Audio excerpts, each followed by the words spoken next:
Hello, everyone. This is Mehdi Nayebi. You're listening to All Things Last Mile, a podcast covering the latest news and trends in the logistics industry with a particular focus on last mile delivery. This podcast is powered by Flashbox, a Canadian technology company providing delivery services to businesses of all sizes.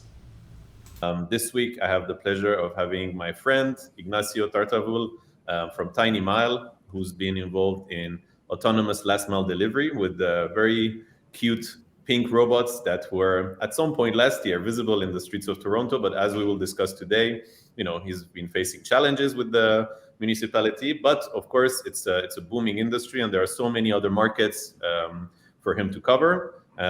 So first of all, welcome Ignacio, and please go ahead and introduce yourself and Tiny Mal before we kick the other stories and the other topics in this podcast. Thank you, Mehdi. Excited to be here. And as you said, we build these pink delivery robots. You can imagine them as a backpack on wheels. It's basically the size of a courier's backpack, and it moves at walking speed on the streets.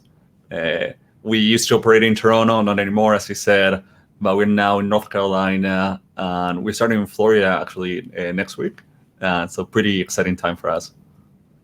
Great. I mean, maybe it would be interesting as a general introduction for the audience to discuss how the whole industry started. Of course, when did you think about launching this business? Maybe a little bit about your background, just a couple of sentences, and then if you can tell us how did this whole industry start? When was the birth year, if there is such a thing for autonomous last mile delivery? And to keep it very generic at this stage, where are we in this industry?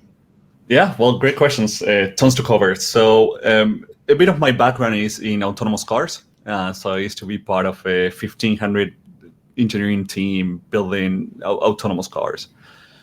And this was in 2019. And we were responsible actually for one of the first deaths of a person, a pedestrian, by an autonomous cars. And that was a bit of the trigger for me to realize that autonomous cars were a bit farther away than what the news were saying. When I joined the company, I really thought it was around the corner, as many others. Sorry, which company was it? This was Uber HG. Okay. And so after doing that research and realizing that the technology was a bit farther away, the opportunity of applying this same technology but in a manner that was safe by building these small robots that are sort of inherently safe based on the speed and the way they have was very intriguing. And it was a combination of course, being a market there, and so we know how big the instant delivery market is. There are truly hundreds of millions of deliveries happening every month, and so the opportunity of making those deliveries at a much lower cost was quite intriguing to me. And so Tiny Mile started in 2020, early 2020, but we're not the first, and so there were other companies before that started around 2014, and there were a bit of slow movers. And they had quite a lot of emphasis in making the robots fully autonomous, which it's a bit of a rabbit hole. It's easy to make kind of a demo that works sometimes, but getting to 100% autonomy is very complicated. And so we thought having a kind of a mix, a hybrid approach in which you have some autonomy, but also humans driving, was a good way of developing the technology much faster and putting a product to market. And it's a strategy that worked well for us. And so we've been doing commercial deliveries for the last 2 years. Mm-hmm. I think maybe just for the sake of the audience, so of course, one of the most difficult, expensive, complicated aspects of the supply chain is last mile. I mean, we at Flashbox, of course, are similarly involved in the last mile space, trying to put together a product that will be as good as possible for same day delivery. But as I can attest, it's very complicated when it comes to delivering in city centers. Just the problem of parking. when it comes to finding the right sort of workers, drivers, couriers, in especially a very competitive environment, because we are fighting with Uber and Lyft and Skip the Dishes and many other companies trying to get these gig workers, freelancers, to deliver for them. And finally, as much as we'd like to, a double whammy is the problem of pollution. So, having fast delivery, of course, everyone, I've been saying this in many occasions, but the customers, consumers are now used to fast deliveries, reliable deliveries. Sometimes or many times they think it's free, or it should be free because of the Amazon effect. But all of this comes at a great cost for companies like us. And also, we cannot simply find the right balance between environmental friendly, cheap, fast, and accessible. So it's really a conundrum where we also, from the very beginning, see that at some point we will need to introduce a robot-based delivery mechanism, especially for smaller distances. So this as a background, maybe it's interesting right here to discuss about a very important topic that I myself was not aware of, and that's, and you alluded to it a little bit in your previous comments, and that's about how really autonomous are these vehicles, and maybe it's a good occasion to describe how the functioning is actually happening on a typical route. How much of it is fully autonomous, and how much of it is remote controlled or teleoperated, as you call it. Yeah, so I couldn't agree more with what he's just said. This is a big problem, and as you said, it's becoming very costly to do delivery today. And so when you buy something on Uber Eats or DoorDash, that's instant delivery, and that costs about $10. When you do same day delivery, I think you guys have the best price out there, which is $6. And our hope is to be able to do deliveries for $1 today, for 50 cents in 2 years, and for, let's say, 10 cents in a few years from now. And we think that will change things. If we want a big analogy, we could use the analogy of the internet. And so you could see the internet as not bringing anything new by itself, but as it's really lowering the cost of moving information.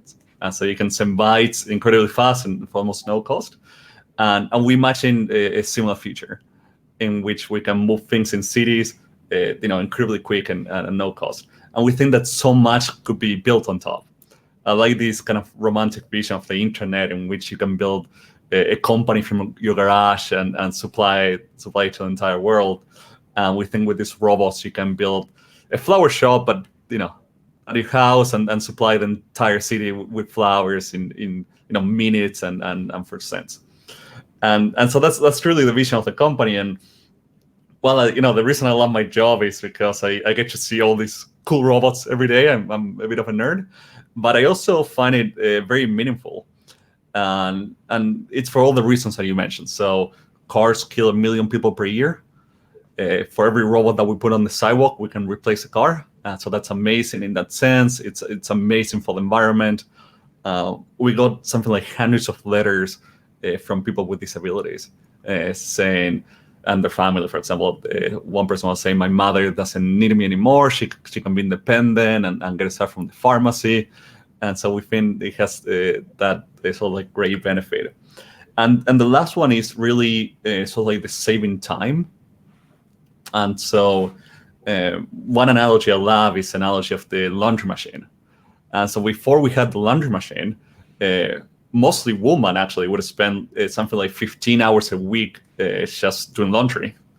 And so it's believed that the laundry machine really changed the place of women in society by allowing them to get integrated in the workforce. And so I read research that we spend also like 10 hours a week nowadays running errands. And so if we could have this robot bringing anything you need for cents, then you can save 10 hours a week to 40 million Canadians. That's 400 million hours a week. And so that would be wonderful.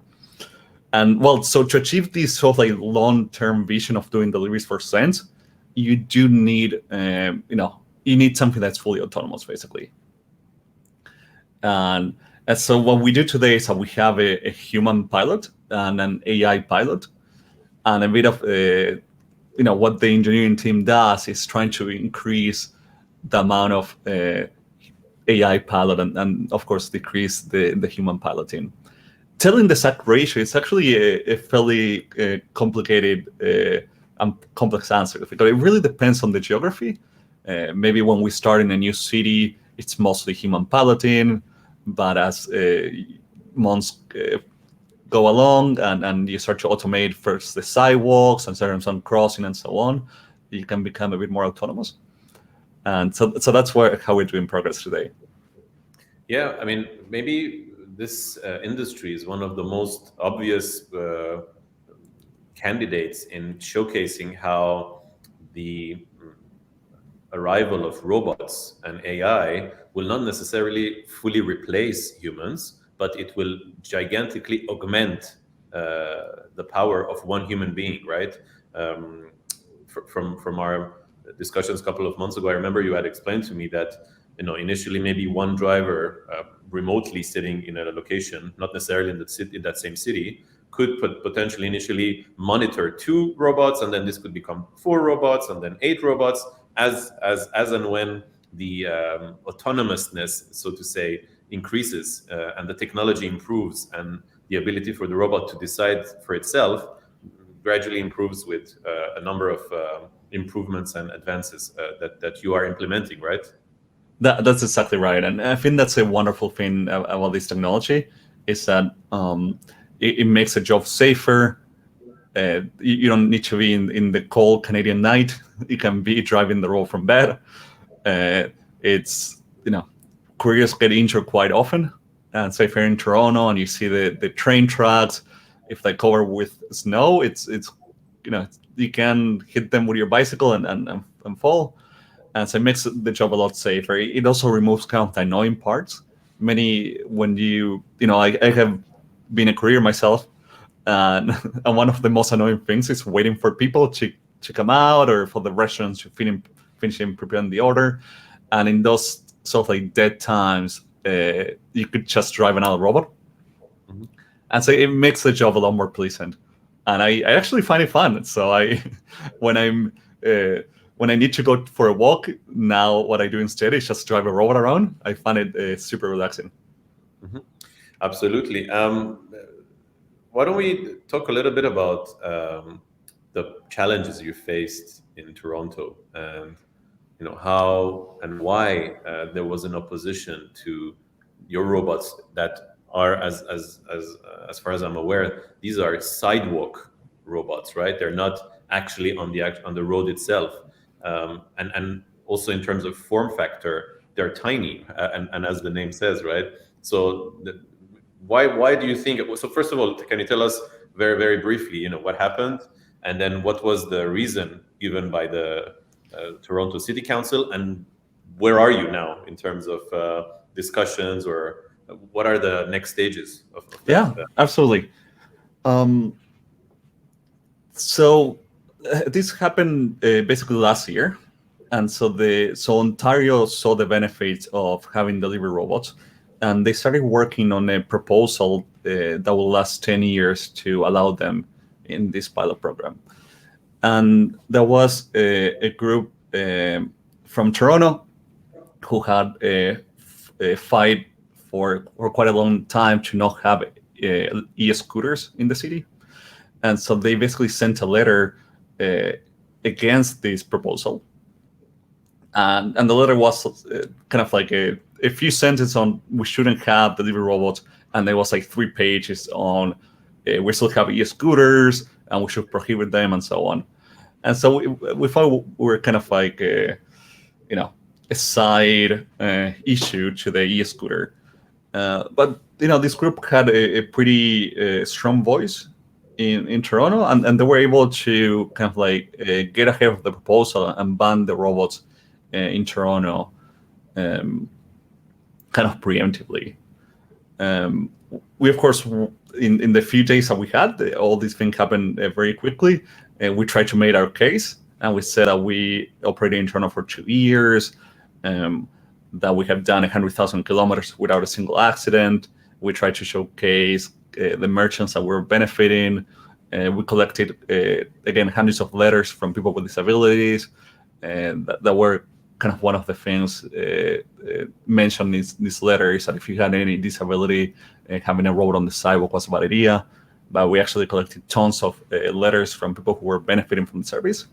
Kind of, if you think about it, who could benefit the most from getting a robot delivering food at a low cost or anything you need that if you have any sort of like motor disability. And so we made that case. It wasn't enough. Luckily, we were able to move to the States, and they were very excited. Basically, our mission really resonated there. They loved that we're helping the environment, that we're helping businesses, and we've been very successful. And so we hope that that Toronto will, change their mind, because this is a city where we lived for so many years, and so we want Toronto to move and get better. There's a problem, as you said before. E-commerce is growing exponentially, but the width of the roads are not, and so the cities are getting more and more congested, and there's something we need to do something about it. And so Toronto needs these kind of solutions.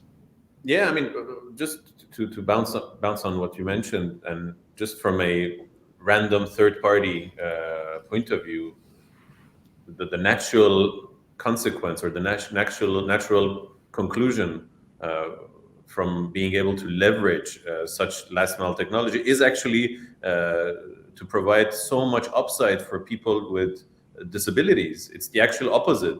And also, I mean, we'll get to this just after this topic, but given as we mentioned earlier, the form factor, which is really small, the low speeds at which these robots go around the city, maybe you can talk about that, and the ability for a human to always intervene in any case, in a situation where there is a problem. Let's just call it a problem, because there could be many issues on the streets of a city such as Toronto. So I just myself, from a third-party point of view, I have absolutely no understanding of why would someone even remotely think this is, somehow opposed to the interest of the disabled people or elderly or young children. It's the entire opposite process. So it was really shocking for me as well, especially if one looks at Toronto. One would think this is a very forward-looking city with people that are trying to implement edge solutions to help the city with congestion and pollution and service people better. Absolutely. I mean, I couldn't agree more. We try to make the case that at least some research should be carried out, because kind of the decision was arrived without any sort of research whatsoever. And that was our position, that if we actually causing any issues, that, we're all for the ban, but all the evidence that we're able to provide of having not a single accident and so on, we really painted the picture that was not the case, and we had quite a bit of evidence. Yeah, and this is why I think specifically in your industry, the enlightened nature of political leaders can play such a make or break role in the success ultimately of your company, right? You're highly dependent, initially at least, in the positive views that the municipality or regulatory bodies should or could have about autonomous robots. And that's therefore, I would say, if we want to talk a little bit about your expansion plans, it will dictate which cities you can launch your product in, right? Absolutely. And we saw this as a lost opportunity for Canada. It's very obvious that delivery robots are here to stay. In this, going back to the numbers I mentioned before, if delivery costs today $10 and there's a solution that can do it for cents, it's a no-brainer, right? And so Canada could choose between having a local company that cares about Canada and designs a product for the Canadian market, or we could have a company from the US coming to Canada. And so the fact that the government decided to ban it here, it doesn't really help in building a local company. Absolutely. So tell us a little bit about competition. So most people must have seen wherever they live or some newspaper article, because people like to talk about robots, and we've been told for years now, yes, autonomous driving, autonomous robots are around the corner, and then it keeps getting pushed back a couple of years. But before we get to the actual technology, deep technology involved in your vehicles, in your robots, how do you differentiate? And maybe the corollary question I have personally, really very interesting question for myself. How much of the hardware and software is in-house, and how much are you just taking a bit from here, the spare parts from there, the LiDAR from another manufacturer, the sensors from another one? Of course, maybe we can talk about a company acquired by Intel, Mobileye, right? Most people are using those guys. So how do you actually end up differentiating your robots? Where is your competitive advantage? Yeah, amazing questions. So you can differentiate these companies along quite a few axes, right? And so the first one, and the most obvious to do in the autonomous industry, is from the type of vehicle. And so you have people building sidewalk robots, people who are building road-worthy vehicles for cities, and people building trucks. And my take is that delivery robots are the ones that will have the soonest. And this is quite deceiving for quite a few folks. But the way I think about it is that you have sort of a distribution of difficulty of making something driving autonomously. And so if you think about trucks, most people think that making a truck fully autonomous is easy, because most of the driving is just basically going on a straight line. But the hardest case, which you can imagine a person standing 200 meters ahead, it's incredibly difficult. The reason is a truck takes about 200 meters to stop when fully loaded at highway speeds.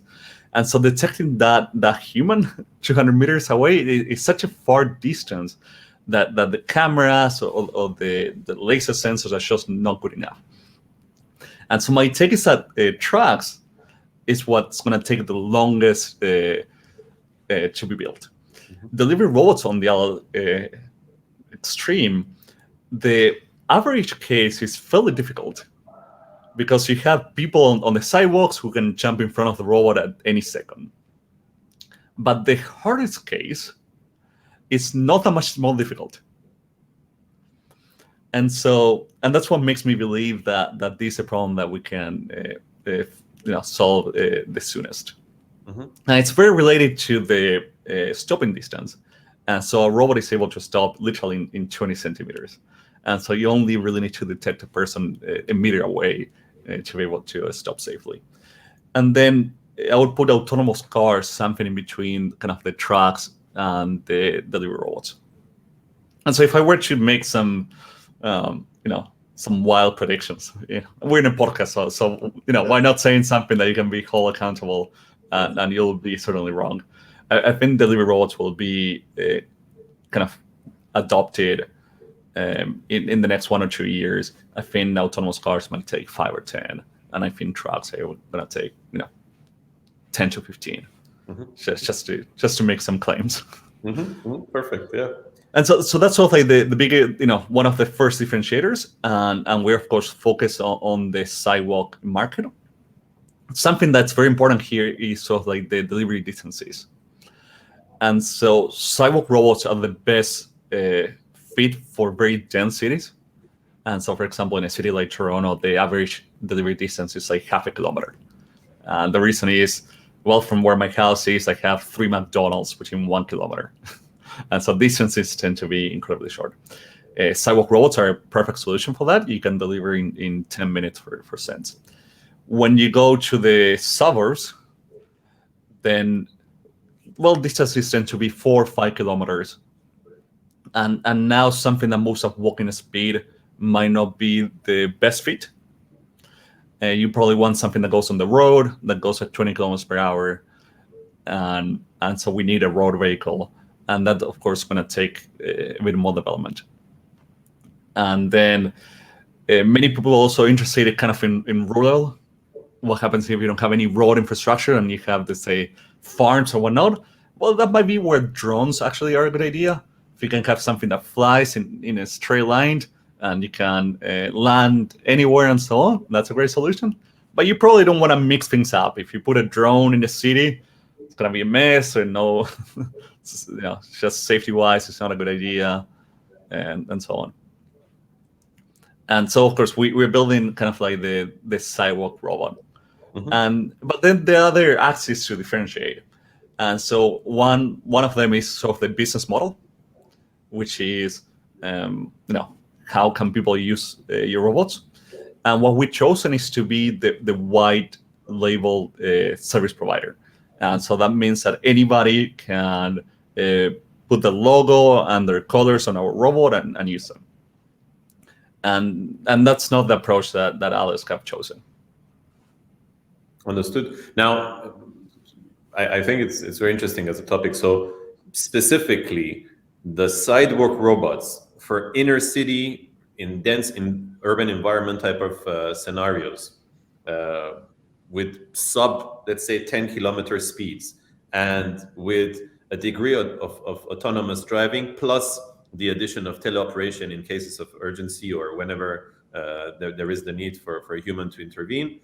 Even this, what one could believe, smaller pocket is still very competitive.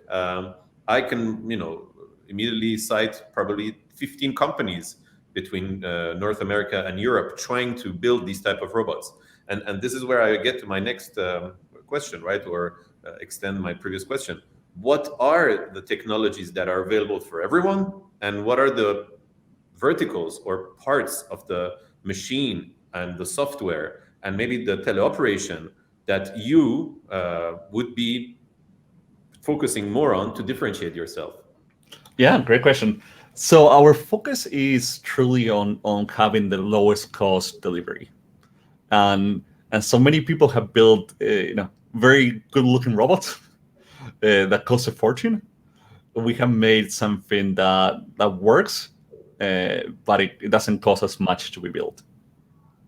And so when you really trying to push the cost of a delivery depends on so many things. So you have the maintenance on the robot, the parts that you need to change. You need to change tires once in a while. You have piloting cost, and so you have sort of like tons of components that you really want to optimize together to be able to decrease the delivery cost quite a bit. And the reason we've done very well is because we know that our costs are about 4 times less than our competitors. Mm-hmm. And so, for example, some of our competitors have a lidar that costs maybe $10,000, and that's a lot more than what our entire robot cost. Mm-hmm. So you did not go for lidar. For the people knowledgeable about lidar, it's just a radar type of system, but based on light, correct? Maybe you can explain. That's correct. And so we basically have focused in really taking kind of the lowest cost approach on everything. And I'll give you an example. So a robot's battery lasts the entire day. And so that basically what that means is that we open the doors of our warehouse in the morning, the robot comes out, do deliveries all day, and they come back at night for recharging. If your battery didn't last the entire day, then you have to send someone midday to replace batteries. And that costs money, of course. And so all these little things, like having a drivetrain that is so efficient are very important at the end of the day. It makes a big difference. Absolutely. So one more question I wanted to ask you, and of course this is a bit related to Flashbox as well and other last mile delivery company like ourselves, what are the business models that are currently perceived as doable for companies like Tiny Mile? What I mean more specifically, do you see yourself? So, I mean, you answered partially the question already, but I want us to expand a little bit on this. So, do you see yourself as a indeed white label hardware plus software provider working with companies such as Flashbox in order to enable us to offer faster, cheaper deliveries in more dense urban areas? So that's one business model where you charge us a certain fee per kilometer, per hour, or per machine per day, whatever it is. But then we, of course, brand the robot with Flashbox colors and everything. Or do you think there is also the potential for some of the competitors you have in the market for them to offer themselves the solution directly to restaurants and shops and you name it? I mean, later potentially even fulfillment centers. You've got an explosion, as you know, and I'll tell you why I'm asking this question. You've seen an explosion of this 15-minute grocery delivery industry, and now it's collapsing because Right. the unit economics will never work. You cannot make 15-minute delivery work, even with the best organized fulfillment, micro fulfillment centers with humans. It will never work. You will always lose money unless you charge crazy amounts, which people will not be ready to pay because they're like, listen, I'm not gonna pay $10 for a 15-minute delivery if I can just go around the corner. So the solution, in my opinion, is indeed introducing robots for this quick commerce business model. Now, back to my initial question, do you see people in your industry trying to be vertically integrated, run their own micro fulfillment, add the robot component, and of course position themselves as competitors to the Skip the Dishes and DoorDash and Getir of this world? Yeah, so that's an approach that most have followed to vertically integrate. And so they have built their own phone app, their own marketplace, and so on. And most of their resources, it, of course, takes incredible amount of time to build a marketplace. And so most of their time and focus have gone into that area and not so much into building the robots. And they haven't been, that successful. Of course, DoorDash and these other companies are, millions of times bigger. We have, as you said at the beginning, we have chosen to do one thing and just one thing well, which is to build the robots that are the most reliable and operate at the lowest cost. And we think if we remain focused on this, then all companies, including the 15-minute grocery deliveries and even the big companies like DoorDash, will basically have no option to use our service. Absolutely. So maybe we can also discuss a little bit about where are the big guys in this very, very important nascent industry. So where is Amazon in all of this? They were the first to, of course, use robots in their fulfillment centers, right? With the purchase of Kiva Robotics many years ago, that kickstarted that whole fulfillment center automation. Where are these people? Do you see demand for your robots from those type of established large-scale, e-commerce platforms, marketplaces? Yeah, it's intriguing. So Amazon has been developing a robot called Scout. But a different form factor, right? It's a different form factor. It's a different size, much bigger. They have something bigger. It also goes on the sidewalk, but it's a slightly bigger, so that it can carry more packages. And as far as we can tell, they're pretty lagging behind. And so it seems like they only have a few robots, and they have a chaperone following each robot. And well, it amazes me that a company with so much resources like Amazon is so much behind us in the sense that we don't. Why do you think? It's a good question. There's all these theories about startups being able to move a lot faster than big companies, and I would like to think this is one of these examples. Mm-hmm, mm-hmm. Maybe for the sake of the listeners, just to lighten up a little bit the conversation. So based on so right now you're in the US, in which city? Yeah, we're in Charlotte in North Carolina, and we're starting now in Miami in August 1st. Great. Yeah, you mentioned earlier. So, and also you had quite a bit of experience, driving or have letting your robots, I should say, roam around the city of Toronto. Can you share with us some of the, let's call it funny incidents that happened and some of the stories, or let's say the funniest story that you had? Absolutely. It's amazing because um, it's basically impossible to see a robot next to you or crossing the road and not take a video. And so there's literally hundreds of millions of views in TikTok and all this social media. And people are very imaginative, and some of these videos are hilarious. But I also love that when you wear a Tiny Mouth t-shirt and you're next to the robot, people ask you questions. And so one that is stuck in my memory is this kind of elderly couple who were very concerned about the robot, and they were asking how they could, guide the robot and give them directions because they always thought they was lost. And well, just like this, we have so many, and everybody in the company have their favorite story.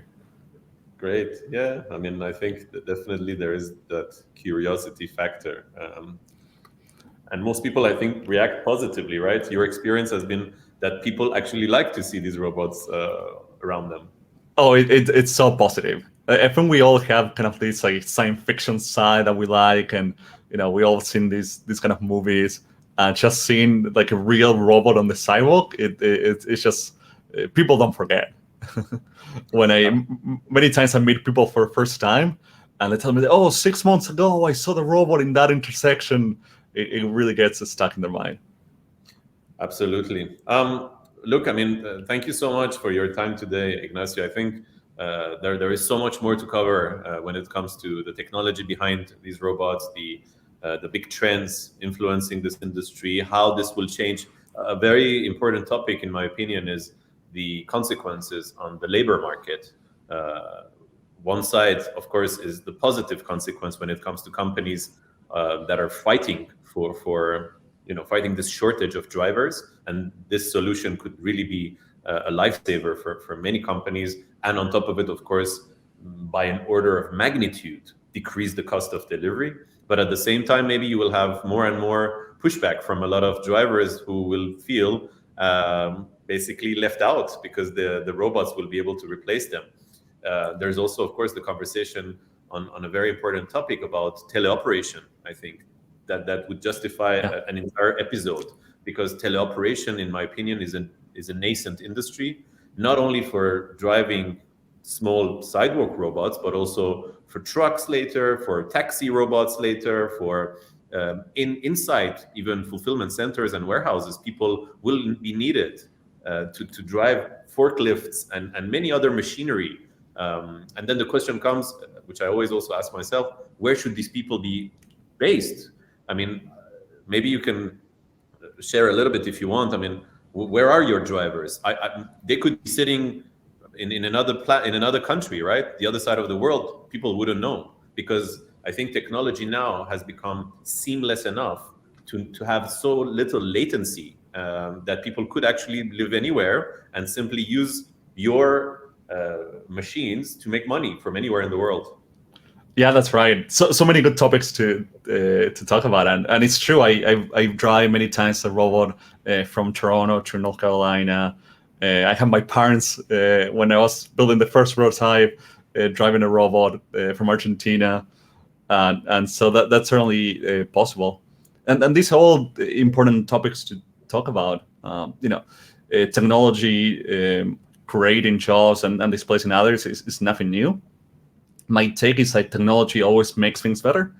And so, for example, if we could shut down the electricity today to create jobs for candle makers, and that would be insane. And so, once the technology is created, it's very obvious that it creates so much value that you shouldn't go back. But I imagine that when electricity was brought up for first time, people were worried about candles makers' jobs. And so many good topics to discuss. Absolutely. Anyway, thank you so much. Great to have you on our podcast. We'll hopefully follow you closely and wish you the best in the next couple of months and years. And thank you again for spending this 40 odd minutes with us. Thank you, Mehdi. It was a pleasure. Take care, everyone, and we'll see you for the next episode. Bye. Thank you, everyone, for listening to this episode. Don't forget to sign up to our newsletter, All Things Last Mile, and see you all during the next episode.